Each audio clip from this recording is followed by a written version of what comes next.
अगर आप लोगों को मेरे द्वारा भेजी गई जानकारी पसंद आ रही है तो कृपया चैनल को लाइक, शेयर, सब्सक्राइब के साथ घंटे की आकार के बेल आइकन को दबाना ना भूलें। धन्यवाद। नमस्कार दोस्तों, तंत्र रहस्य चैनल को देखने वाले सभी दर्शकों एवं सभी साधक मित्र भाई बहनों को मेरा नमस्कार। मेरा नाम पुष्प प्रकाश तिवारी है। मित्रों, आज हम लोग एक महत्वपूर्ण विषय में जानकारी प्राप्त करेंगे। लाखों मंत्रों के जाप करने के बाद साधक को पूजा पाठ अनुष्ठान साधना का प्रतिफल क्यों नहीं प्राप्त होता। खैर, बिना देर किए शुरू करते हैं। मित्रों, साधकों को साधना में ज़्यादातर असफलता मिलने के कुछ कारण हम यहाँ बता रहे हैं।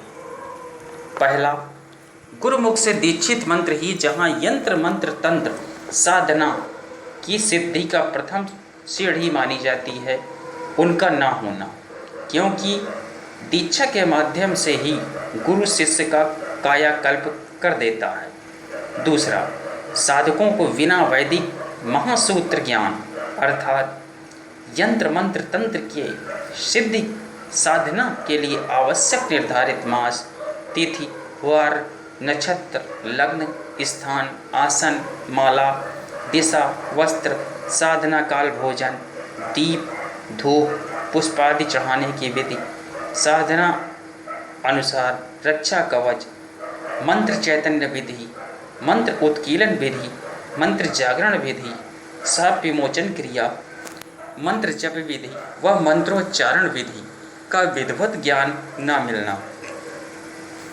तीसरा, साधना समय साधना काल में होने वाले परिवर्तन या मिलने वाले संकेतों और चेतावनियों के हिसाब से योग्य गुरु द्वारा समझकर उनके अनुरूप शिष्य को सावधान करना व की जाने वाली गलतियों के सुधार करना।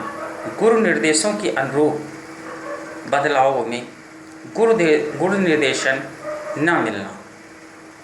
चौथा, साधना में सफलता प्राप्त होने का सबसे मुख्य कारण साधना स्थल पर होने वाली पहले से आत्मिक प्रभाव, घर के कुल देवी देवताओं को छोड़कर उनकी पूजा बंद करने से, रुष्ट देवी देवताओं के प्रभाव द्वारा या ग्रामीण देवी देवता या स्थान देवी देवताओं की पूजा न करने या उन्हें पूजा में सम्मिलित न करने के कारण साधक की साधना ऊर्जा को वह क्षीण कर देते हैं या संबंधित इष्ट तक पहुँचने ही नहीं देते। पांचवा, घर के नाराज पितृ भी अतृप्त होने पर साधना पूजा अनुष्ठानों को सफल होने से रोक देते हैं, जिससे साधक जन सिद्धि से वंचित रह जाते हैं। छठवां, स्थान में वास्तु दोष या अन्य दोष होने के कारण भी साधना में व्यवधान उत्पन्न होते हैं। सातवां, साधक रक्षा सुरक्षा विधि, कवच सुरक्षा कवच घेरा, दिशा बंधन, शरीर बंधन, शिखा बंधन विधि का सिद्ध न होना या पूर्ण ज्ञान न होना, इसके कारण तरह तरह की व्याधियां उत्पन्न होने से साधक की पूजा बीच में ही छूट जाती है और साधक सिद्धि से वंचित रह जाते हैं। आठवां, साधना में ध्यान, साधना में होने वाली परीक्षाओं में ध्यान, एकाग्रता, इच्छा शक्ति, सहन शक्ति, बुद्धि परीक्षा, योग्यता परीक्षा, नकारात्मकता परीक्षा, काम परीक्षा, भय परीक्षा में उत्तीर्ण न होना या अपने उद्देश्यों से हटकर दूसरी तरफ लग जाना, यह भी असफलता का प्रमुख कारण है। नौवां, साधक के पिछले जन्मों के पाप कर्मों की अधिकता के कारण और पुण्य कर्मों की कमी के कारण साधक को प्रतिफल प्राप्त होने में देरी होने से गुरु या मार्गदर्शन और निर्देशन समय पर न मिलने के कारण या न मिलने से साधक साधना मंत्र पूजा विधि को इससे कुछ नहीं होता कहकर अविश्वास से बंद कर देता है, जिससे निर्देशन और थोड़े सब्र न होने से साधक की सफलता असफलता में परिवर्तित हो जाती है। साधना में साधक की कमियों को देखकर बदलाव व सुधार गुरु करते हैं। इसके अभाव में साधक अपनी कमियों को स्वतः नहीं देख सकता। यह भी असफलता का कारण है।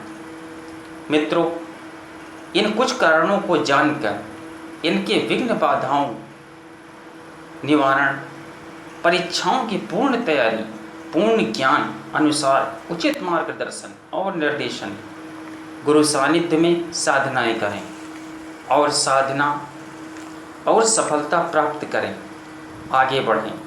इसी इच्छा के साथ मैं अपनी वाणी को विराम देता हूँ। अगर आप लोगों को मेरे द्वारा भेजी गई जानकारी पसंद आई है तो कृपया चैनल को लाइक अवश्य करें। इससे हमें प्रोत्साहन मिलता है, जिससे हम आपके लिए साधनाओं से जुड़ी गूढ़तम गुप्त जानकारी प्रदान करते रहें। अतः चैनल को लाइक, शेयर, सब्सक्राइब करना ना भूलें। धन्यवाद। जय माता काली।